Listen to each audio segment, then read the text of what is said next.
இன்னமா பண்ணலாம், டிஸ்கோவுக்கு போகலாம், ஓட்காவ போடலாம், ஓடி பாடி ஆடலாம்.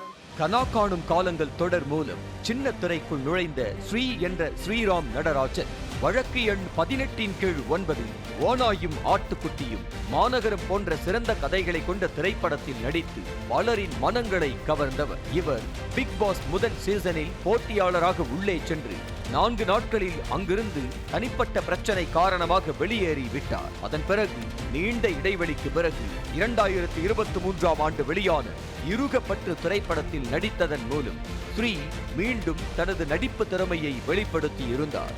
இந்த படத்திலும் ஸ்ரீயின் கதாபாத்திரம் அனைவரும் பேசும் விதமாக இருந்தது. இருகப்பற்று படத்திற்கு பிறகு ஸ்ரீ என்ற நபர் இருக்கும் இடமே தெரியாமல் போன நிலையில் தற்போது அவரது இன்ஸ்டாகிராம் பக்கத்தில் வெளியாகி வரும் புகைப்படங்கள் மற்றும் வீடியோக்கள் ரசிகர்களை அதிர்ச்சியடைய செய்திருக்கிறது. நடிகர் ஸ்ரீ உடல் மெலிந்து எலும்பும் தோலுமான தோற்றத்தோடு தனது நீண்ட தலைமுடியை கலர் செய்து கொண்டு அரை நிர்வாணமான போட்டோக்களும் வீடியோக்களும் வெளியாகியுள்ள நிலையில் ஆபாசமான வார்த்தைகளும் அதில் இடம்பெற்றுள்ளது சர்ச்சையை ஏற்படுத்தி உள்ளது.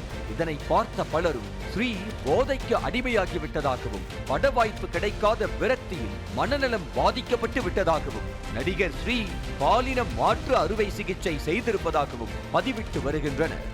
இன்னும் சிலர் லோகேஷ் கனகராஜை டேக் செய்து ஸ்ரீக்கு உதவ வேண்டும் எனவும் பகிர்ந்துள்ள சிலர் ஸ்ரீ நடிக்கும் புதிய படத்திற்காக இவ்வாறு இருப்பதாகவும் பட ப்ரமோஷனுக்காக இது போன்ற போட்டோக்களை பதிவிடுவதாகவும் தெரிவித்து வருகின்றனர்.